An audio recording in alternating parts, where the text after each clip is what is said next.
as an Uber driver, we have little to no protection. All we get is a name, which is sometimes fake, and a place to pick somebody up. We don't even know where they're headed until after they get in our car. And that's why if things seem a little fishy, you have to rely on the value of small talk. Hey, for Sean? Yep. How you doing? You know where to go? 25 East. Nah, it's 1152. How do you not have the right address? Right off the bat, that's a huge red flag, because if I was gonna rob an Uber driver, the first thing I'd do is have him go to an address that I didn't put in the app. Is that right near there? Yeah, it's not too far. Right down the street. That could mean a couple houses or a couple miles. Not helping, bud. Are you Sean? Yeah. That's not what you call a convincing yes. Are you Sean? Yeah. And you'll see in a minute, I was right in my suspicion. He is most definitely not Sean. Which again, if I'm gonna rob an Uber driver, I'm definitely not using my name or my account. I can't just go to, can you change the address on your app, or? I don't know how to do that, but I can give you the address on there if you want me to. I'm just trying to figure out how to. 11. It's like right down the street.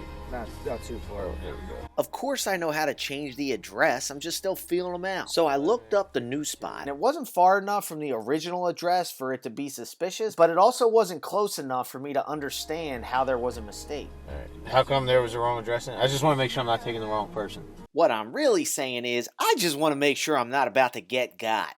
Yeah, I have no idea. I mean, Do you not have your phone, or? I'm phrasing it in different ways, but I'm still asking the same underlying question that I cannot seem to get an answer to. Are you planning on robbing me, Buster? Do you not have your phone, or? Nah, I don't. My boy was like getting me the Your boy got you. I knew you weren't Sean. And let's be real, most likely he didn't actually forget his phone. What he's really saying is he can't call an Uber himself for whatever reason. But he doesn't need to give me the whole story. He just needs to answer in a way that makes me think he's not gonna try to hurt me. And I'll be honest, I wasn't sold. Do you not have your phone, or? Nah, I don't. My boy was like getting me the. I thought it was a 50-50 chance that this could still go south. But I decided to get going anyway, because when I'm being my best self, I try to believe the best in people, not the worst. Not always a recommended strategy, but keeps me happy. At the same time, you'll see me looking at the parking lot for witnesses or a security camera or something, because again, I'm thinking if I were to do something shady to an Uber driver, I'm definitely taking his dash camera along with me. Sometimes, if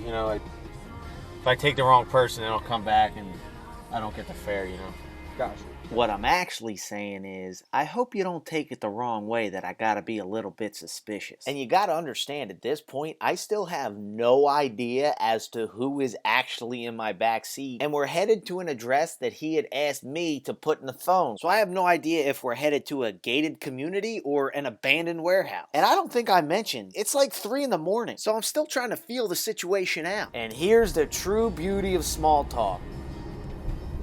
Good night tonight? Yeah, it was pretty good, man. Pretty good night. Yeah.